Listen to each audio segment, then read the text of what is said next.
PowerPoint. Great. Also, the names of WRL helpline and transport attendees will be shared with the volunteer staff. So if you do not wish to participate and don't want your name shared, please disconnect and instead listen to the replay of the lecture.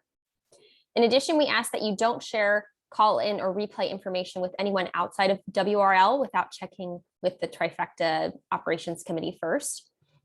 We will not be posting the slides from today's lecture, but we will be posting the recording on the volunteer portal for all of those who couldn't make it or want to refer back. Additionally, please remain muted throughout the lecture. I'm going to go ahead and mute people that I see are unmuted so that way we can hear our speaker for today. We will have time at the end for questions and answers. So if you'd like to ask a question, please either put it in the chat for me to ask or indicate that you would like to ask a question yourself by raising your hand. You can do a physical hand raise or you can do it on Zoom as well if you know how. And then finally, because we are taking attendance, please ensure your name is correctly displayed. You can rename yourself by clicking on participants at the bottom of the screen, finding your name and clicking the arrow at the top of the sidebar to the right, or you can message your name in the chat, or if you're joining by phone, we'll take down your phone number and match you to your name later on. With all of that, I'm going to pass it over to Carolyn, who's going to introduce our lecturer for today. Hello, everybody. As I was saying a little bit earlier, I think I have known Karen Brace since she first became a Cat 2 rehabber. She and I have done probably half a dozen town talk radio shows down in Fredericksburg talking about wildlife, WRL, possums, etc. So I've gotten to know her very, very well. Basically, she started off working with squirrels and groundhogs, but in 2016, someone brought her a box containing 11 of the cutest little possum joeys ever. And it was love at first sight. And she still has a love affair with those possums. Since then, she's been on a mission to rid the world, or at least Virginia, of the misconceptions and misinformation that surround the only native marsupial in the United States and Canada. She started Awesome Possums with a Z in early 2019 when it was determined that Stuart, one of her former rehab animals, could not be released back into the wild. The mission of Awesome Possums is to educate the public about the awesomeness of Virginia possums. And I think she now has 5 educational possums to keep track of, all with their own distinct personalities. So she's going to have a lot to talk to us about because she knows everything there is to know about possums. Go for it, Karen. All right. Well, thank you for that, Carolyn. I am going to share my screen. I think, oh, look at that, it even worked. All right. Okay, perfect. Let me get my screen cleaned up here. Okay, so Carolyn basically just gave you the CSpot Run version of exactly what I was going to say. Prior to 2016, I had never even seen a possum. I had no idea what they look like other than in books. So when this little guy and 10 of his siblings showed up at my door, I immediately fell in love, had no idea how to take care of them or what to do with them. So I went out to Judy Graham in Culpeper. And between her and Vicki Wyndham in Winchester, they were sort of both my sponsors. So even though for rehabbers, if you are, have been rehabbing for something for years, like I had with squirrels and groundhogs, you always have the opportunity to do something different. So, I wanted to point that out. But Carolyn basically told you guys how it all began. And there is a lot of, hang on, my husband walked away and left my dog barking outside. So let me just shut my door here for a second. Which I will yell at him about when he comes back. The more I started to learn about these guys, I realized that there are a lot of myths and misconceptions about them. And you guys probably, being rehabbers and helpliners and transporters, you've probably heard all of these myths before. And we will talk about, we'll talk about them. But especially number 2, I wanted to talk about, this is true of a lot of nocturnal animals, especially raccoons. People think that, oh, if they're seen out during the day, they must be sick. There must be something wrong with them. And I'm sure you guys on the helpline get those calls all the time as well. And you know that sometimes they just wake up in the middle of the day if their habitat is disturbed or something along those lines. It's not necessarily that they are sick or that they need help. Sometimes they just get woken up and get interrupted. And especially in the spring, if it's a pregnant mom, any moms out there, you wake up in the middle of the night and you're hungry and you just look for a meal. So the same thing happens with a lot of these animals, but specifically in terms of possums, we get, oh, they're dirty, they're disease ridden, they're aggressive and vicious, and that they're stupid. And, none of these things are true. And you would be amazed at number 5, how many times I do a presentation and I will tell people that no, the adults do not sleep hanging upside down by their tails. I've been in presentations with people in their 50s, 60s, and 70s who are completely blown away by the fact that they do not do this. And I actually had one lady argue with me. It was pretty funny. So their tails are strong, they're prehensile, but they are not strong enough to actually support a full-grown possum. So I don't know if, usually I do this presentation in person, so I don't know if we can actually have people type in, and actually I don't really want to take the time to do this, but so I'll just give you guys the answers. So a mama possum's gestation is actually 13 to 14 days. When these guys are born, and again, we'll talk about this, they are just little tiny fetuses. They are not even formed. Possums have 50 teeth, that is 50. It is the most of any mammal. A litter of possums is called a passel.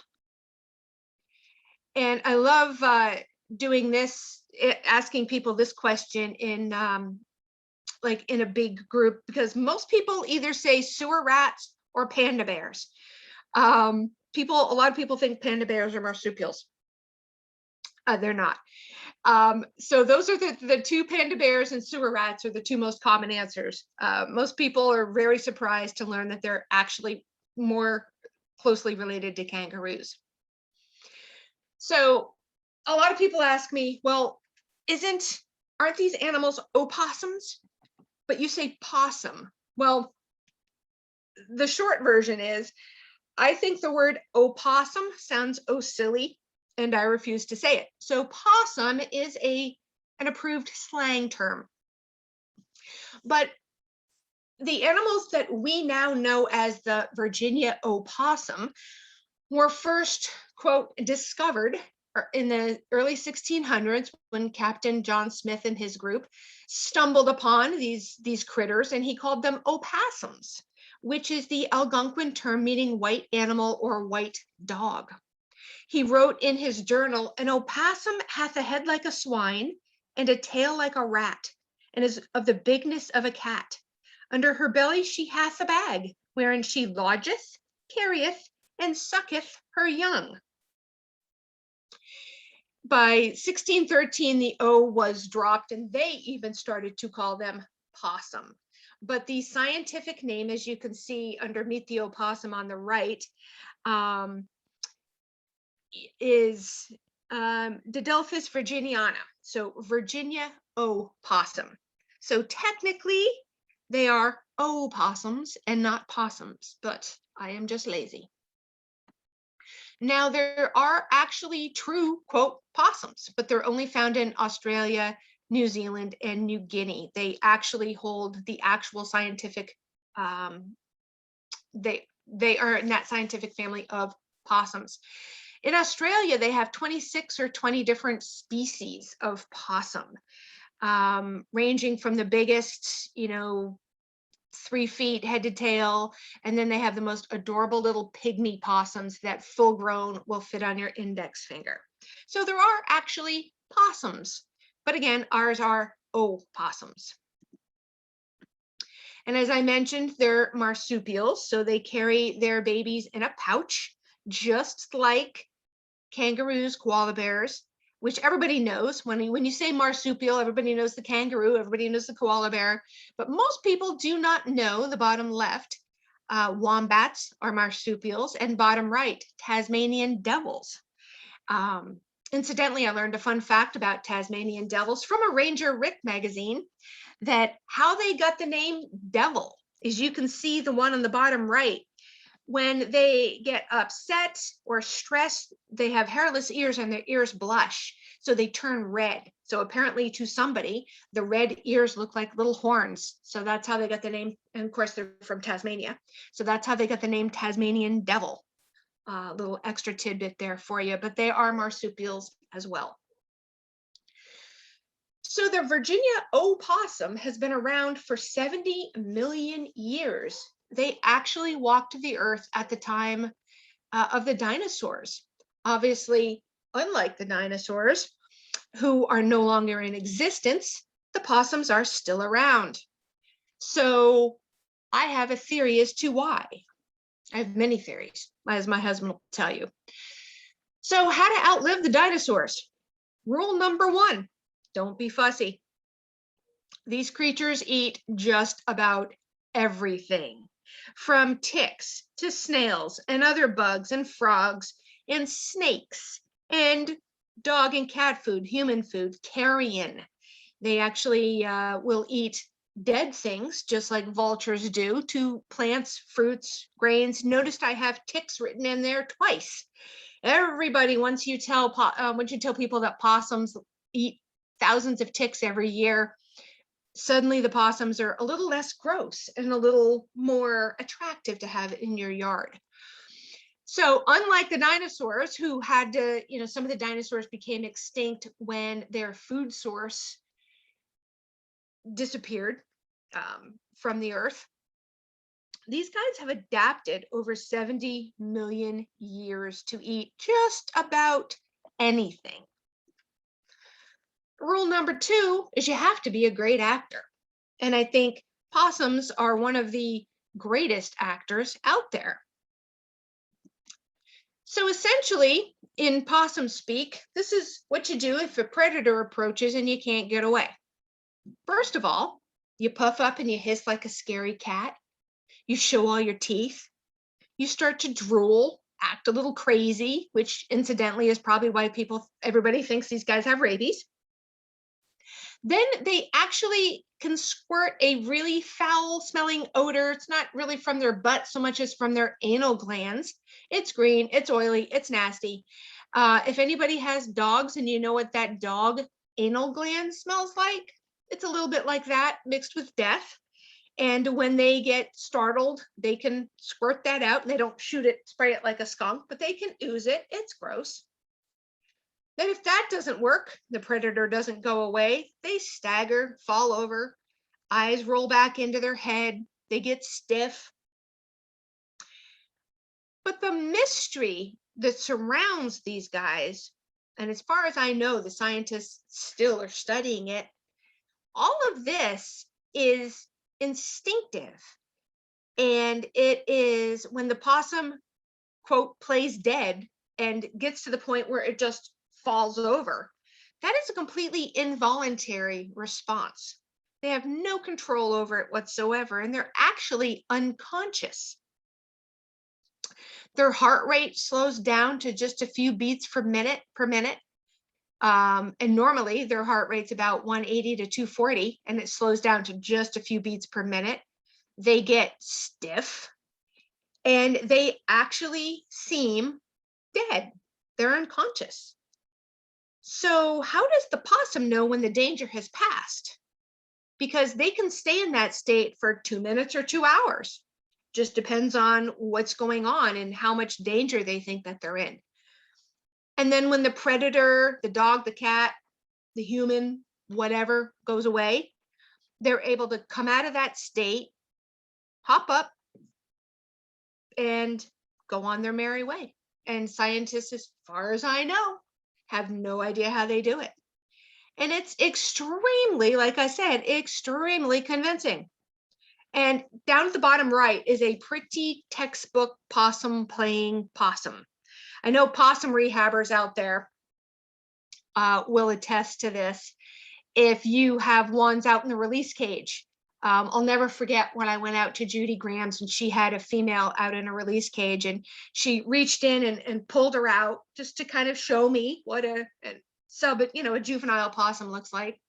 And then she went to put her back in the cage, and the possum just stood there for a second and just fell over dead.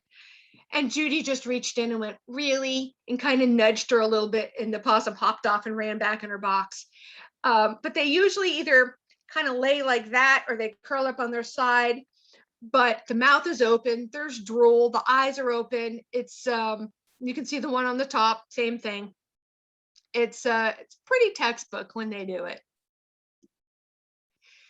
So going back to how to outlive the dinosaurs, rule number 3, keep your head down, don't make waves, keep moving. These guys are nomads. They don't have a specific territory to defend, unlike squirrels. If you put a squirrel in another squirrel's territory, it's going to get its little fuzzy butt kicked. These guys, as long as they can get away from each other, they don't really seem to care. A lot of people who put cat food out or feed outdoor dogs, you'll see possums, skunk, fox, cats, raccoons all eating together. They all see, every now and then you get a little tuffle, but for the most part, they all seem to get along. They don't make waves. Possums are the same thing. If they encounter each other in the wild, outside of mating season, they just do their own thing. They don't care. They also know that don't reinvent the wheel. They're not out there wasting energy building, digging dens and burrows and building nests and doing all this crazy stuff like the groundhogs are doing and the squirrels are, running around building nests. They will pretty much hole up wherever they can. This little guy found a chimenea and he's perfectly happy in there. Now they will, when they find a place that they want to stay for a little bit, they will drag some leaves or newspaper or insulation or whatever they can find into this little area. Sometimes if there's a dead tree and there's a hole in the tree, they're excellent climbers. They'll climb up the tree and hang out in the hole. If there's a crack or a crevice in a wood pile, if there's a hole under a deck or a shed. Now, if a squirrel or a raccoon has messed up your siding and gotten into your attic and the possum has a way to get up there, sure, yeah, they'll climb up there, but they're not the ones making the burrows, or they're not digging. Their little hands are more for, their hands and their nails are real strong. They're made for climbing. They're not made for digging. So they will climb into an abandoned groundhog or skunk burrow, but they're not really going to dig anything of their own. And in order to outlive the dinosaurs, you have to develop superpowers. And one of the superpowers is that they are extremely resistant to rabies. Now, most people say that, possums can't get rabies. I've heard that many, many, many times. Never say never, and I never want to give anyone a false sense of security when they are dealing with any wild animal. Possums do not carry rabies, unlike some of the rabies vector animals. They're not considered rabies vector. And due to their very low body temperatures, 94 and 95 degrees in there somewhere, it makes them extremely resistant to the rabies virus. So if they get bit by something that is rabid, first of all, it's not probable that they will survive it. Possible, not probable. They're just not big animals. And if they do get bit, their low body temperature makes their bodies not a good host for the rabies virus. Now, again, never say never. You could have a perfect storm where a possum was, has an injury or an abscess, has a temperature, has a fever that raises its body temperature, it gets bit by something rabid. And because it has increased the body temperature, it is possible or possible that they can contract rabies. I think there's been 4 or 5 cases in the last 20 years where a possum has had a confirmed case of rabies. Now, probably the low number has to do with the fact that we just don't usually test them because they're not rabies vector. And I'm not sure, how often they're tested. Certainly not like rabies vector animals. So other superpowers they have is, if you noticed in the slide where I was talking about what they eat, they can eat not only snakes, but they can eat venomous snakes. They are immune to the snake venom of the native snakes in their area. So in Virginia, we have the copperheads, the water moccasins, and the rattlesnakes. So our local Virginia possums would be immune to all of those species of snakes' venom. They have a special molecule in their blood that neutralizes snake venom. So they keep our venomous snake population in check. And number 6, they have a bazillion babies, which we will talk about. So in talking about babies, I love this picture. I mean, look at that poor mom. And if you notice, every time I try to count these guys, I find there's at least 1 or 2 under her. I mean, these are not big animals. And to think that they carry their kids with them around all the time, it amazes me that they're just such good moms. So gestation, like I mentioned, is 13, 14 days. And they have these little tiny jelly beans that are about the size of a honeybee, make their way down the birth canal into the marsupium, which means double womb. Incidentally, ladies, these female possums have 2 uteruses, hence double womb. And these tiny little babies, unformed fetuses, have to get from the birth canal across mom's stomach and into her pouch. Now, she can birth up to 20 little joeys, but there's a catch.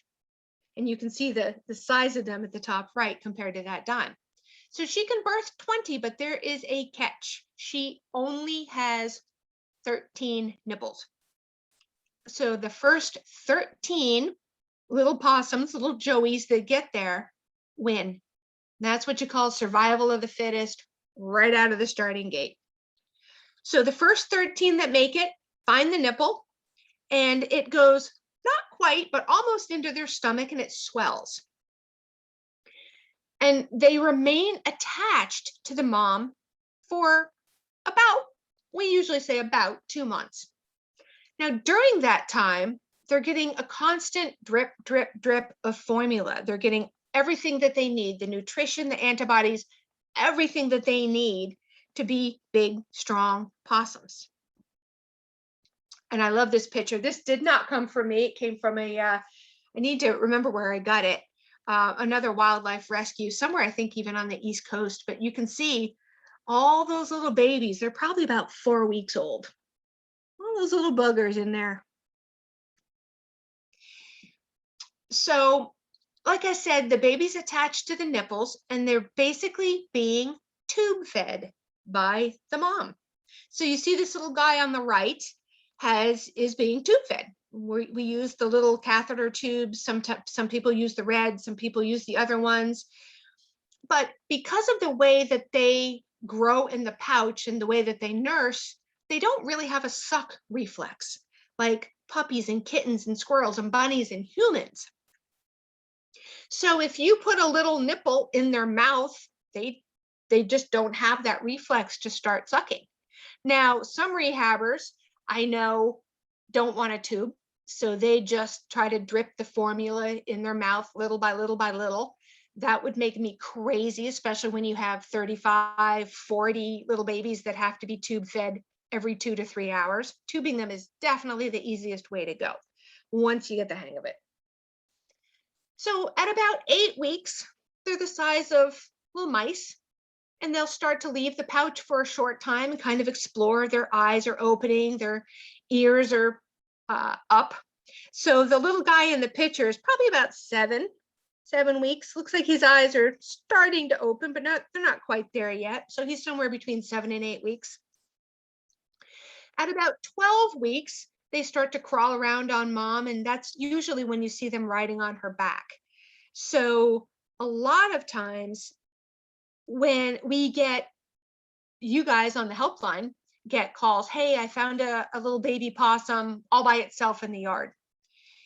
Well, generally, when they are riding around on mom, if she gets startled, and again, keep in mind, she could have up to 13 riding around.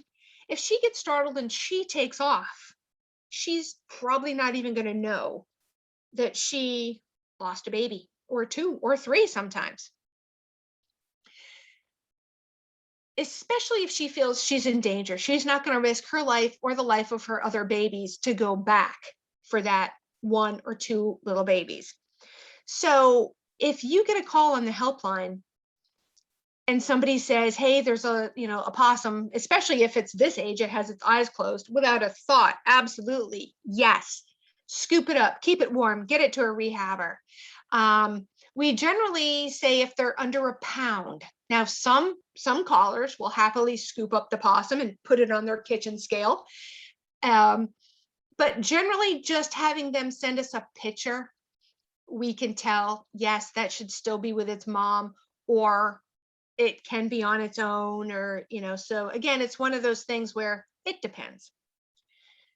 When they get to be about 16 weeks, they start leaving mom a little bit longer to forage. They're about a pound at this point. And in the wild, once they go off on their own and they're weaned, they're about a pound. Now, I know there's always an argument of when is the best weight to release. And as rehabbers, we want to make sure that these animals get the best chance possible to survive out in the wild. And I know some rehabbers keep the juveniles until they're about 3 pounds, which is a formidable little possum. Wildlife centers and wildlife vets keep them about a pound and then release them, because that is what nature does. I'm somewhere in between. I usually keep them about 2 pounds just to kind of split the difference. Wildlife vets are fond at reminding rehabbers that baby possums also serve another very, very important function, and that is food source. There's a lot of little critters out there, owls, hawks, foxes, coyotes, cats, dogs, that like to eat little baby possums. And at a pound, that is not a very big animal, but that is also one of their functions. We think of them as, nature's little sanitation engineers. They walk around, they do all this good for us, they eat the dead things, and that's a very important function. But what we as rehabbers don't like to think about is their other function, and they are like bunnies. Everything likes to eat baby bunnies. They do serve as an important part of the food chain. So there's that argument. Vets and wildlife centers look at it from one point of view. Us as rehabbers look at it from all the time and the attention and the lost sleep and the blood and the sweat and the tears, and we pour our hearts into these animals, and we want to give them the best chance possible. So, that's a personal choice, but there is that difference. In the wild, they are weaned at about a pound-ish. And I just had to include these pictures because I don't think you can see enough baby possum pictures. the picture on the right was actually one with my, I don't know if you guys remember when I had my Lulu, the mama that came to me a couple of years ago with a pouch full of babies. There was 7, Lulu and the 7 dwarfs. She raised them, easiest rehab ever. I fed her, she did all the rest. And she raised them, we weaned them. I kept them a little bit longer in the outdoor cage, and they were all released. Lulu actually stayed with me for another almost 2 years. She just passed away about 3 weeks ago. I figured she was at least 3, maybe 3.5. I have no idea how old she was when she got to me, but I love that picture of her little munchkins climbing around on her. And then the picture on the left is just a stock photo I found. And then we talk teeth. Like I mentioned, they do have 50 teeth. They're permanent teeth. They're repped about 3 to 11 months in there somewhere. Generally, possums are pretty docile creatures. They will try to get away, especially the adults. They just, like I said, want to do what they do, and they will get away. But that does not mean that they will not bite. Again, so I don't tell people, oh, it's not going to bite you, just pick it up and move it. As you guys know, anytime you're working and talking with the public, safety is the #1 concern. So anything with 50 teeth. And I love it when people come up to me and I'm holding one of my education possum and say, oh, do they bite? Anything with teeth can bite, obviously. Now the eyes, their eyes, I always thought were very interesting. People think that they're just, that their eyes are just black. These guys are nocturnal. So what you're actually seeing is their eyes are just dilated pupils. They have the cornea. You just don't see it because their eyes are always, their pupil is always dilated. And if you shine a light on them, it shows kind of, some animals have red eyes or some animals have green. These guys kind of have a yellow-green reflection. And their rod to cone ratio is really high. And cats have a 10-to-1 ratio. So possums can see, if you want to know how well they can see at night, they can see 5 times better than cats. Now, I don't know if you guys have seen the quote, cross-eyed possums on social media. And, oh, look, it's so cute. It's a cross-eyed possum. I hate to see these pictures because the cross-eyed look comes from when these animals are prone to obesity, especially if they're kept as pets. And it is legal to keep them in some states as pets. And like most exotic species, the public just, turtles are a great example. Nobody knows how to take care of turtles. And you see horror stories, prairie dogs, the fennec foxes, all of these animals. People just don't understand the husbandry and the natural history behind them. A possum will eat just about anything. And yes, they love cat food. They love wet dog food. And I had a lady that turned in 2 possums that she had tried to keep as pets until they got too big and started running all over her house. She was feeding them Spam. They were actually in better shape than I thought they were going to be when I got them.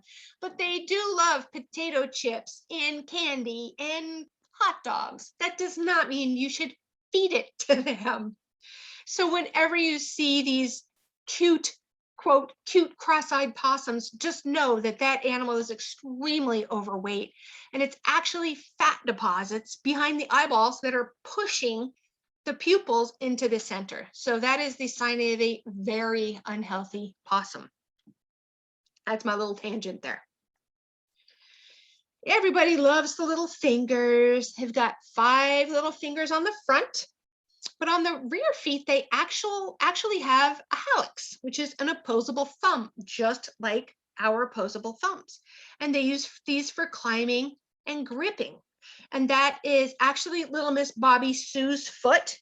That's not my shirt. We were not having a snuggle session. She is one of my education possums. So actually, I can feel Carolyn rolling her eyes right now. All of my education possums get snuggle time. So that's actually little Miss Bobby Sue's back foot. And so you can see their adorable little front hands, and their front feet are very strong. I mean, you figure even as unformed fetuses, they have to get across mom's stomach and into her pouch, and they have to hang on really tight to mom's fur, you know, as she's walking around. So they have extremely strong little hands and forearms. And the back feet are really strong too, because again, they use them for climbing and gripping. All right, so let's talk tails. This was a group I had several years ago, and I love on the left how one's little, they walk around with their tails curled around each other all the time. It's so cute. So the tails are prehensile, which most of you probably know, which means just like monkeys, they use them as a fifth limb. And again, we talked that they don't hang by their tails, but they do use them for balance. So as a possum is climbing a tree, they'll wrap it around a branch. So if they fall, they can catch themselves with their tails, which is the only thing that I can think of that started the myth that they sleep, you know, Disney, that they sleep hanging from their tails. Probably somebody saw a juvenile that was practicing climbing and fell and was hanging there, or it was just Walt Disney's imagination. But the tails are extremely important. And if they lose more than, I've heard an inch, I've heard 2 inches of the end of that tail, they're actually automatically considered non-releasable, because not only do they use it for balance and gripping, but they also carry leaves, branches, like I mentioned, newspaper, insulation, anything that they can find to make a warm bed with, which is extremely important during the winter months when it's, you know, very cold. So these guys have a really hard time in the winter anyway. You've got those little hairless tails, the hairless feet, the ears, they're extremely prone to frostbite. So we definitely don't want to release an animal that is not going to be able to carry and gather bedding and nesting materials, you know, to keep itself warm in the winter. So this is the part where we really talk about how strange these animals are.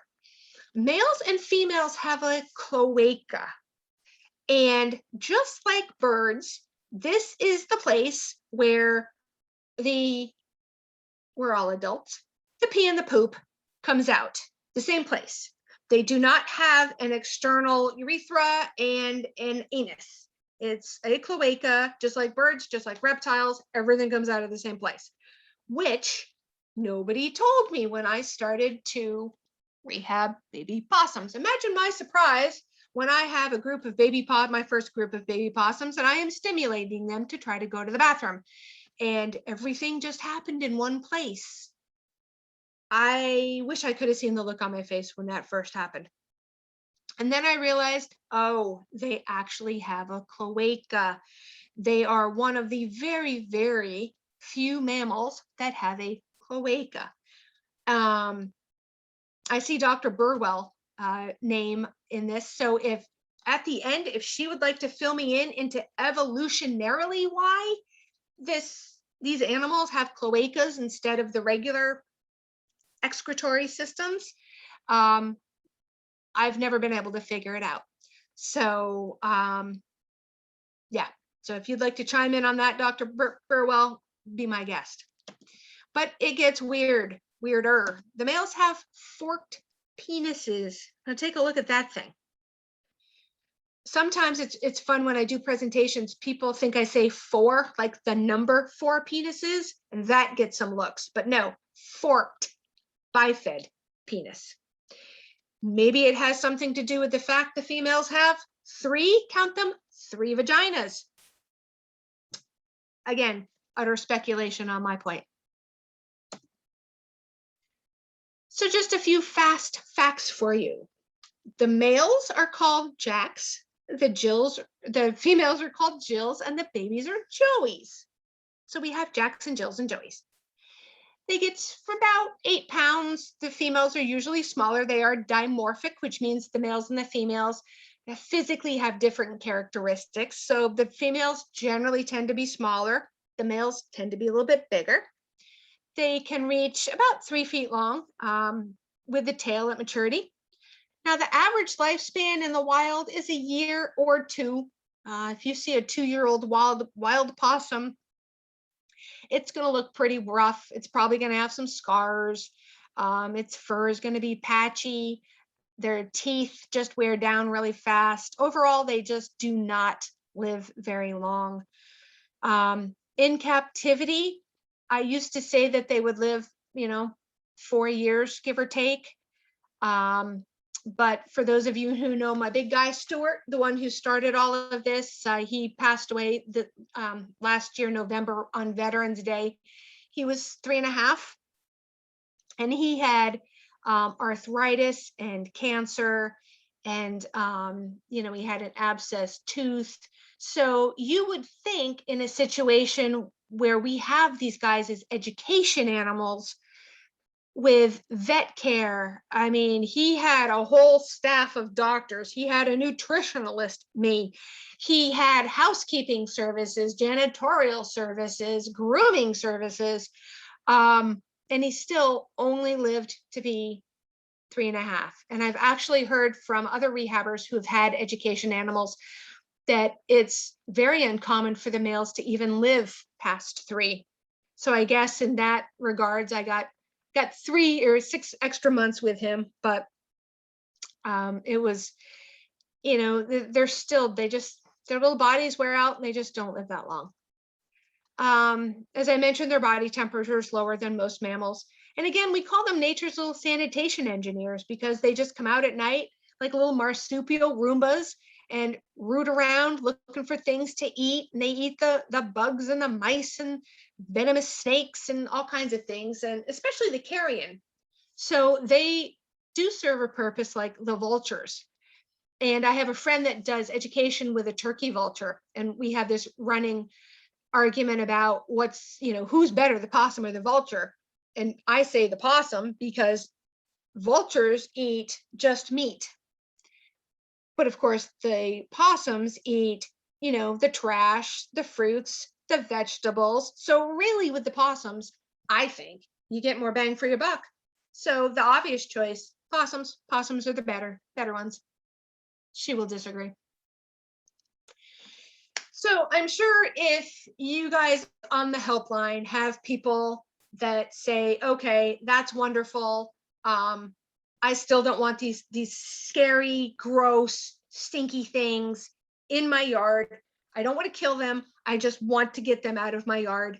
Then these are some things that you can tell them to do, not only to deter possums, but generally if there's possums showing up, there's food, there's trash, cat food, dog food, compost, rotten fruits, vegetables, there's poultry, people keep chickens.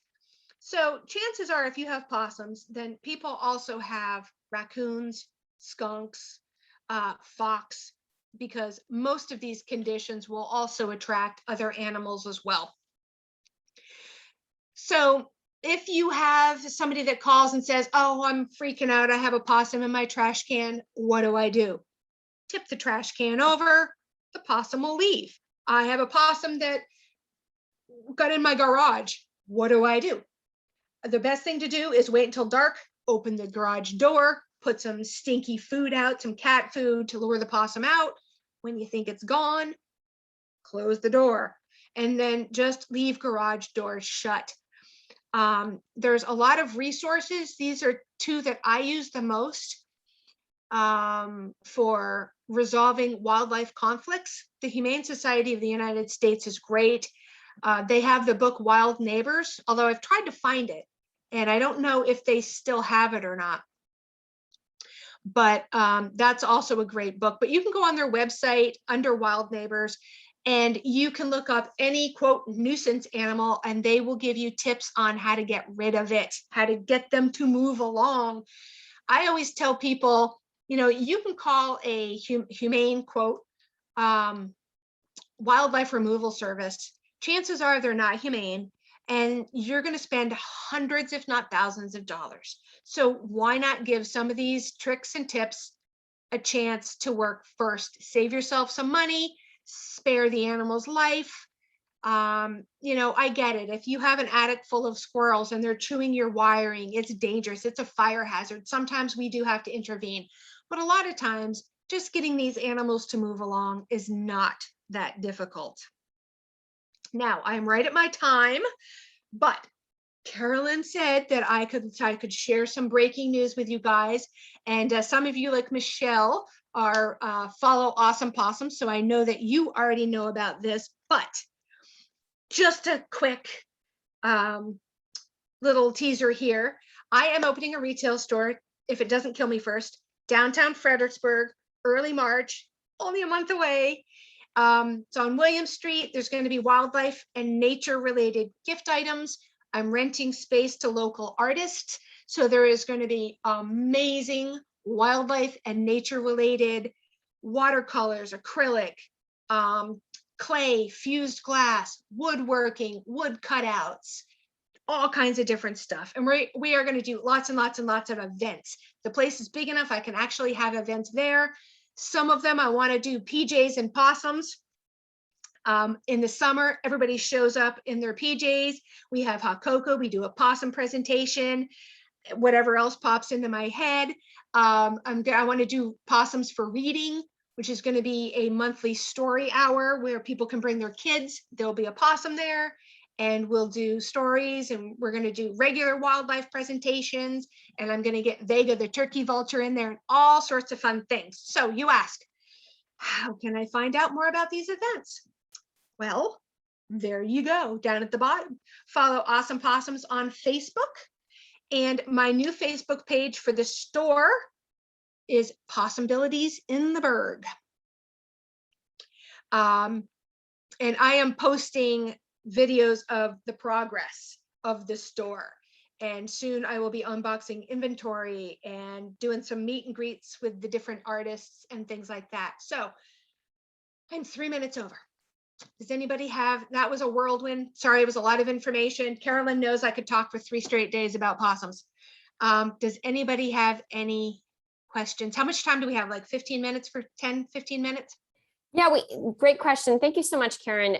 I think we normally go to the top of the hour, and if there are any leftover questions, then I can coordinate with you to answer those by email. But I'm not seeing any questions in the chat currently. Does anybody want to unmute themselves and ask a question? Do you want me to stop sharing my screen, or does it matter? It doesn't matter. It doesn't matter. Okay. People might still be taking down your contact information. Karen, this is Michelle. Tell them what your painters at the shop told you. You were helping them so much. Oh, yes. So there was one, my painter thinks he's a comedian. And I was going in there asking questions and, helping like I usually do. And he told me, well, he told me 2 things. First of all, he said that he's going to charge me extra if I continue to bug him and help. And then the second thing he told me, Michelle, which I don't think I told you, was those of you who know me, Carolyn, know that I'm a little type A. I want everything done yesterday. So as he is trying to work, I am trying to sneak some things like some inventory and cute little display pieces. So I am trying to sneak things in his way. And I thought I was being sneaky one day. And I snuck up this is on the 2nd floor, up over a candy shop. So I was trying to sneak up the stairs. I don't know how he knew this because there was curtains and stuff blocking the doorways. And as I set the bag down, he yelled out, "Stop putting all your shit in my way." Oh dear. So he finished today. So now I can put my shit everywhere because now it's officially my store. Karen, what's the youngest, if you don't have the mother like you had with Lulu, what is the youngest that rehabbers would normally be able to actually rehab the Joeys? Oh, now I feel like you're setting me up. No, I know obviously the little jelly beans are not going to be rehabable. It depends. It depends. And Maddie, I saw Maddie, feel free to chime in here as well. So Judy Graham will try any age. Absolutely, she will try 5 grams, 10 grams. I think she said she usually has luck at about 16, but, and if Dr. Burwell again wants to jump in, I don't know, there's the argument about, yes, we can maybe keep this animal alive at 16 grams. It is a lot of work. It is tube feeding every 2 hours around the clock. So there is the question of physically, can we keep this animal alive? And then there's the question of, as a rehabber, can I do this? Can you, we always talk about rehabbers, or anything, but really rehabbers, you've got to set your limits. You've got to know what you can do. If you have 40 babies that have to be fed every 2 hours, by the time you're done the 40, you're starting again. You get no sleep. And I know rehabbers get no sleep anyway. We get so many animals. So everybody has their own number. The Wildlife Center of Virginia, and I think Blue Ridge, they will euthanize anything that comes in less than 30 grams because they do not have the resources. They're dealing with hundreds and thousands of animals every year. They cannot take their resources, and they don't have people overnight. So even the baby squirrels that we get up, that a home-based rehabber would get up in the middle of the night, they don't, unless they have people, that take them home. For the most part, these places, I know Blue Ridge doesn't have, they don't feed overnight. So it really depends. If you ask Judy Graham, she'll say, bring it. I'll try to keep it alive. Maddie probably has a number. Vicki Wyndham has a certain number. I have a certain number, and it just depends on what each rehabber can do. When I got Stewart, he was 27 grams, which would have been a breeze for Judy, but it was really tricky for me. You have to keep, these guys have to be at a certain humidity, which is really hard. Even with a incubator, it's really hard to keep that humidity up. And I had a hell of a time even just keeping Stewart alive. He was 27 grams. I've learned, in the last 4 years, I've definitely learned some tricks, and now 27 grams wouldn't be hard for me. But physically, I cannot do every 2 hours around the clock. I can't. And especially now, with the store. But I know if somebody, I tell everybody, whether it's a squirrel or it's a possum, send me a picture. Because as you guys on the helpline know, sometimes a squirrel isn't a squirrel. Sometimes it's sometimes a gray squirrel is a flying squirrel. I had somebody said that they were bringing me a baby squirrel. It was a 2-week-old baby raccoon. It seems like it would be easy to tell the difference. So I have everybody send me a picture. And as soon as we can tell how old a baby possum is, just like with a squirrel, just from the look of it. And if I know it's something that I can't physically, I cannot do this. I'll send it to Vicki Wyndham or Judy Graham. They are absolutely amazing. Maddie, if you're on, I don't want to put you on the spot, but what is your number? What's your, at what weight have you been successful in raising them?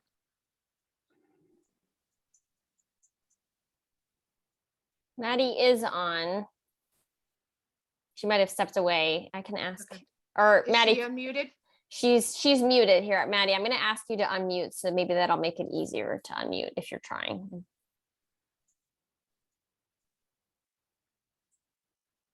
And it doesn't matter. I was just wondering. Oh, I think she just came off mute. Are you there, Maddie? Maddie, if you're talking, we can't hear you. Maybe it's a double mute. Sometimes that happens if you're on the phone. Okay. Okay. It doesn't matter. I was just wondering, like I said, I didn't want to put her on the spot. Yeah, so you've got to, so see, Carolyn, that was not an easy answer. It depends on a lot of things. It depends on what condition they're in. And I don't know, as they grow in the pouch, like I said, they're getting all the antibodies and everything they need to be big, strong possums. So I don't know. And again, if Dr. Burwell's still on, maybe she, can address this. If you have a possum that's raised by a human from 16 grams, 20 grams, 25 grams, does its immune system develop properly? I know we can give them antibiotics and all of those things, but I don't think anybody keeps these things long enough to really know. I think you're right, Karen. I don't think we know. I mean, it seems to me like 20 grams is about the smallest, though there are some people that have pulled smaller ones through. Mhm. And then let me go back to your other thing, is sort of the reason why. So the reason possums have a cloaca, we'll get into possum sex here, Yes. is they're very primitive mammals.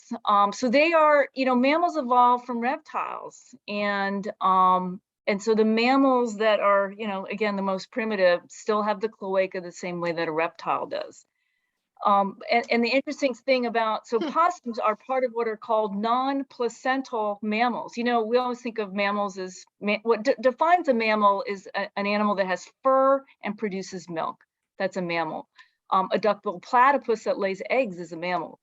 And then you've got, then you have a little evolution a little further down, and then you've got possums, but they're still very primitive and they don't have developed placentas, which is why their gestation is so short. So your average mammal, like a raccoon or a fox or a dog or a cat or, a mink, they have gestations of about 60 days. And a possum's is only 13 days. That's because they don't have a placenta that can maintain a fetus bigger than that. So you have to think about those babies in the pouch. It's really a fetus. Mhm. I mean, it really is. And it's a very special environment there in the pouch. And I think what makes it so difficult for us to raise them at a very young age is that they need, first of all, that environment that's like being in a uterus. I mean, it needs to be very humid and warm, constant temperature. They should get constant nutrition. We just can't do those things. Right. So it makes it nearly impossible to raise them. It's best when anyway, the bigger they are, the easier they are to raise. And I think all of us rehabbers we've liked the challenge of seeing how young a possum we can raise, but it is difficult. And then Karen, I agree with you. I don't know, if we do pull one through from, 18 grams, is it okay? Is it gonna survive? And we don't know. The other reason, and I just will go in the rest to the rest of the cloaca situation down there, because they are very different than other animals. Because yeah, the first male possum's penis I ever saw was like shocking. But, They're disturbing. I saw Stuart's once. But the reason, there is an anatomical reason, because the girls, I mean, most mammals, almost all mammals have two horns to their uterus. They have two ovaries, they have two horns, and they have a body to their uterus. Possums don't have that. So instead of one cervix, they have two. They have one that leads into each horn. So the boys have this, great designed penis. They can impregnate both horns. So it works for them. We'll just put it that way. So I actually have a question for you. I was told, and I've never seen this, that when possums mate, they have to lay on, what is it, the right side? Or was somebody just completely messing with me? Well, that I don't know, but what I do know is it's somewhat violent. And when you get these girls in with these bites all over their head, back of their neck, that is usually from being bred.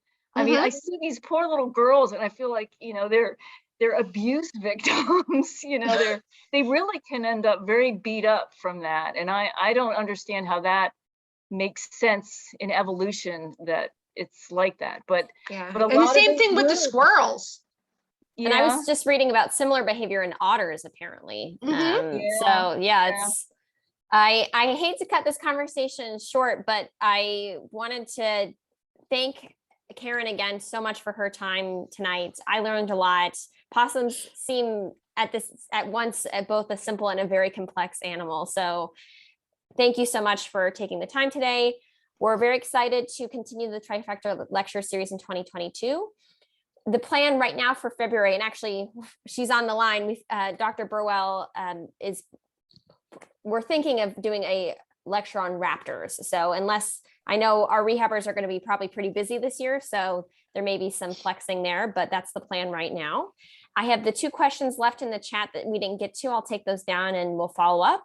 And if you have any other questions that we didn't get to, feel free to put them in the chat now. And like I said, we'll get some answers on those. And Dr. Burwell, do you mind if I get your email address real quick? Sure. So Belinda DVM@gmail. Oh, probably could have guessed that. And All right, And Belinda Casey- DVM@gmail. Thank you so much. We'll talk cloacas later. Yeah, sure. Casey, Looking forward to it. if people need continuing ed, what are they supposed to do? They don't have to do anything. Debbie is here. She's taking attendance and she'll follow up with the continuing ed certificates. Okay.